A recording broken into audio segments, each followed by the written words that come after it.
cuesta trabajo ser sincero. A mí me costó 25 años ser sincera. Yo duré 25 años sin investigar la masacre de mi hermana. ¿Por qué? Porque me moría del susto. Si es que a mí ya me han matado una hermana. Y yo creo que así somos, o sea, a lo que yo me refiero es que a pesar de que en el fondo de todos nosotros unos piensan que no se están adormeciendo y que quieren protestar, en general esta es una sociedad con muchas víctimas que que todavía no han despertado. O sea, más allá de la protesta estudiantil, que también es muy magra. De hecho no se consideran víctimas las víctimas, ¿no? Que además es muy pequeña. Quiero decirle, la protesta estudiantil tampoco es que sea una protesta que uno lo avasalle. Sí, claro. Entonces, lo que yo digo es que esta es una sociedad donde todavía ni siquiera, es una sociedad con susto, con temor, atemorizada. Y atemorizada porque hay una justicia que hasta ahora muy lentamente está funcionando. Y esto no me pongo yo, digamos, hay 4 millones de habitantes en este país, o sea, y creo que 120.000 víctimas, por contadas pequeñas, por pequeños, digamos, que todavía están en silencio, que están calladas, y que están calladas porque les da susto. Y yo creo que es un proceso muy lento. El país tiene que estar, digamos, consciente de ese proceso, y yo creo que poco a poco van a seguir saliendo libros, historias, relaciones, y en ese sentido yo creo que los medios han ido jugando también ese juego. Yo también estoy de acuerdo, los medios no visibilizan las víctimas, pero tampoco, yo creo que las protestas sí, pero son muy pocas, y las estigmatizan como las estigmatizan los gobernantes. Entonces la protesta es bastante cuestionada. O sea, yo me crié en una generación donde protestar, y yo he protestado mucho, le quiero decir, he hecho muchas manifestaciones, pero siempre estigmatizada. O sea, eso es una cosa pero eso no está bien, eso no está bien, eso no significa, eso no está bien, eso no es una cultura, eso no está sentada en unos valores democráticos, y me parece que esa es la gran discusión, que la podemos dar. O sea, ¿son todas las protestas una señal de que la guerrilla está detrás de esas protestas? Porque es que a mí me ha pasado eso. O sea, yo soy de esa generación que por protestar me han dicho que soy de la guerrilla. Esa siempre ha sido así, la historia. Que es un absurdo, porque no hay ninguna sociedad que esté más en contra de la guerrilla que la colombiana, que eso es lo más dramático. Yo creo que hay un acuerdo, consenso, en lo único que estamos de acuerdo los colombianos en protestar es por las FARC, contra las FARC. Y eso se vio en la protesta. Yo no creo que estemos de acuerdo en protestar contra los narcoparamilitares, contra la corrupción. Hay discusiones, hay matices, pero contra las FARC sí. Y sin embargo, los que protestamos somos de las FARC. Ave María, qué contradicción tan absurda. Entonces yo lo que hago es una reflexión de mi generación. Le digo cuántos años tengo. Cumplí 50 años hace un mes. Esa es mi generación. No, claro, bueno, esa es la generación que yo he vivido, y un poco el reflejo de lo que yo describo es lo que yo he vivido en Colombia, y esa es la época en que yo viví, lo que me ha tocado, que es la peor época, digamos, en términos de violencia, que fue la década de los 90. ¿Alguien al respecto quisiera? ¿El micrófono es este? Yo quisiera intervenir para decir lo siguiente. Ahora que María Jimena... Mi nombre es Jairo Antonio Mejía Álvarez. Ahora que María Jimena hablaba sobre la política de Caldas, señalaba que pensaba que esa coalición había terminado. Y realmente en la práctica, pues ellos no tienen en este momento mayor influencia en el gobierno departamental y gobierno municipal de Manizales, aunque sí en algunos municipios de Caldas. Pero llegó otra coalición que creímos que iba a ser la redención de la política en el departamento y en la ciudad de Manizales. Y la conformaron el partido de la U y un sector del Partido Conservador, Salvación Nacional. Y pensamos todos los caldenses que ahí se iba a partir la política en el departamento, que habíamos pasado de una coalición de 35 o 40 años a una verdadera política donde las ideas y la vida de las personas, su forma de ser, lo que habían planteado durante el transcurso de su discurrir político, iba a ser lo que se debía imponer en el futuro en el departamento. Pero resultó peor el remedio que la enfermedad. Llegamos a esta coalición y además de tener los vicios de la antigua, pues adquirió otros.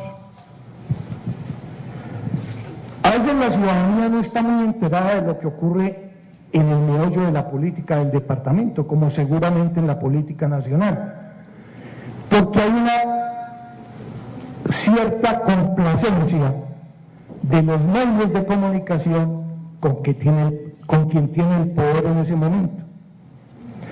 Aquí en Manizales hay algunas cadenas o emisoras que les dio porque a los periodistas no se les paga sueldo, sino que les adjudican unos programas y ellos tienen que salir a venderlos. Y obviamente lo principal para ir a vender es el sector público, la licorera, Aerocafé, no sé, todas las empresas que tenemos del sector público en la ciudad. Y hay un condicionamiento, pues obviamente, de la opinión en esos programas, que son numerosísimos en la ciudad de Manizales y en el departamento de Caldas. Entonces la ciudadanía no está muy enterada de muchas veces lo que ocurre, porque si el señor habla abiertamente de lo que pasa en el aeropuerto, pues le van a quitar las cuñas del aeropuerto y su programa va a quedar desfinanciado.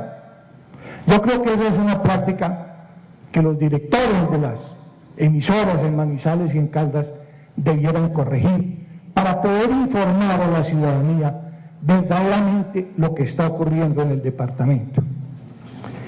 Se creó, por ejemplo, la Corporación Aeropuerto del Café. Muy bien, todos los caldenses ilusionados en que iba a ser una obra que la íbamos a inaugurar rápidamente. ¿Perdón? Es que al principio María Jimena hizo la advertencia de que qué pena, pues. No, está bien que proteste. Los políticos se demorarían 40 minutos, como el caballero, quien se lo respeta. Bueno, me retiro el uso de la palabra, pero creo que son temas importantes. Termina. Redondea. Entonces se creó la Corporación del Café y se nombró un gerente, por medio del cual se condicionó que si no lo nombraban a él, fue lo que se dijo en ese momento, no llegaban los auxilios del gobierno nacional, porque el ministro de Hacienda era el doctor Oscar Iván Zuluaga. Pues se nombró el gerente y realmente el aeropuerto del Café en este momento tiene una serie de dificultades, muchísimas dificultades de orden técnico, administrativo y financiero, pero que sí es más grave es que ese gerente nos decía hace 8 meses que en noviembre de 2011 iba a aterrizar el primer avión en el aeropuerto de Palestina. ¿Qué clase de gerente tendríamos cuando uno va a esa obra y de aquí en 3 años no aterriza un avión? Pero nadie se dio cuenta de lo que estaba ocurriendo en el aeropuerto porque los medios no le comunicaban a la ciudadanía. Yo hasta hace 5 meses creía que en noviembre de 2011 aterrizaba el primer avión en Aeropalestina. Solo cuando vino este escándalo de estos deslizamientos, la visita que hicimos a varios ingenieros al sitio de la obra, nos pudimos ver que el gerente andaba completamente despistado. Fuera de la pista, diría yo, estaba el gerente. Y así han ocurrido otros hechos en la ciudad que no se han podido discutir públicamente. Sí, como son, por ejemplo, las ventas de las empresas de servicios públicos de la ciudad. Aquí lo veíamos todo, la CHEP, el servicio de aseo, todo lo veíamos y la ciudadanía no se dio cuenta.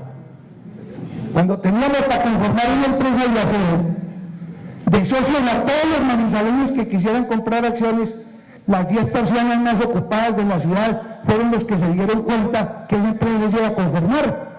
y resultaron de socios y de dueños de esa empresa. Pero la ciudadanía no nos dimos cuenta, porque sacaron el mismo día de la convocatoria de la Asamblea para comprar acciones, sacaron un aviso mentiroso en el periódico La Patria, perdóname, termino, donde se conformaba, se llamaba esta asamblea, el 14 de septiembre a las 9:30 de la mañana o a las 9, y salió el mismo 14 de septiembre la convocatoria de esa reunión. De todos estos temas podríamos hablar bastante, pero desafortunadamente el tiempo no nos lo impide. ¿Cuál es la pregunta? Para el caballero que protesta atrás, le respondo que al respecto, cuando estaba hablando María Jimena, él hizo la cara de voy a explicarte algo de Caldas, por eso di la palabra. En adelante, preguntas sin introducción, 30 segundos. Perfecto. Yo quiero responder un poco al tema, bueno, no pero hagamos mejor las preguntas, sí, mejor las preguntas. Primero allá, alzaste la mano, luego tú de amarillo, luego tú de gafitas y luego, perfecto, y luego el caballero. Bien.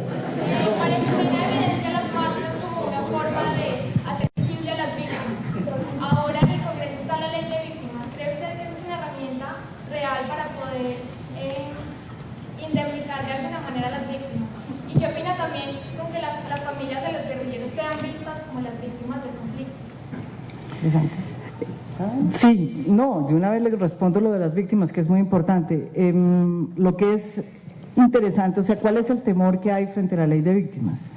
Bueno, primero yo creo que la ley de víctimas es una cosa que la clase política le debe al país, pero hace 25 años, yo diría que hace 40 años, y que es bueno que esté en la agenda nacional porque es un clamor de este país, no solamente por parte de las víctimas de las FARC, sino también por parte de las víctimas de los paramilitares. La tesis de que entonces va a terminar la hermana de Tiro Fijo víctima, eso no es cierto, ojo, no es cierto, en la ley no queda así. Bueno, que es un poco el argumento que el Partido Conservador esgrimió para impedir que la ley de víctimas se presentara. Eso es un argumento, digamos, un civilino, una buena discusión, digamos, pero que nunca se dio ni en la práctica ni cuando se planteó la primera vez de la ley de víctimas. Eso no queda en la ley. Lo segundo, es muy importante la fecha. ¿Por qué es importante la fecha? Si la ley de víctimas aparece solamente aceptando víctimas desde 1991, la ley no sirve. ¿Por qué no sirve? Porque las masacres más grandes que se hicieron en este país, que no las ha tenido ningún otro país, quiero decirles en América Latina, yo no conozco historia igual, y no conozco una historia en Europa, tal vez en la guerra de la escisión de Yugoslavia, eso sí fue dramático, mucho más masacres que la que hemos tenido nosotros en la década de los 90 y la década digamos a mediados del 85 hasta el 90, esas fueron las peores masacres como la de Segovia, masacres como la de la Chinita, bueno, la Chinita fue antes, no quedaría metida aquí, pero digamos, fueron las masacres más fuertes, duras de todas las masacres del Magdalena Medio, donde fueron prácticamente anegadas, pues, y además despojados miles de campesinos. Entonces, si la ley no sale con una fecha anterior a 1991, se quedarían por fuera todo el genocidio de la UP, se quedarían por fuera todas las víctimas de las grandes masacres de este país. Es decir, la ley no sería una ley realmente equitativa. Entonces, la gran pelea en este momento es por una fecha que significa mucho, y eso lo tenemos que entender, es una fecha muy importante porque recupera lo que fue esa historia que se ha negado. Hasta hoy estamos empezando a decir, hombre, sí hubo masacres, sí hubo víctimas, pero hasta hoy, 25 años después. Entonces, por eso es tan importante lo otro nunca va a pasar, nunca se planteó. La hermana de Tiro Fijo no va a ser beneficiaria de la ley de víctimas. Gracias, caballero, tienes la palabra. Buenas tardes. Pues primero que todo, la introducción fue excelente, me parece que fue muy acertado el comentario que hiciste frente a las dos tendencias políticas que se han tenido, porque no cualquier periodista fácilmente en un estado de esto vayan a decir que el gobierno anterior o los gobernantes anteriores hicieron las cosas y que los de hoy lo que uno se espera es que la están haciendo bien. Resulta que eso no es así. Yo quisiera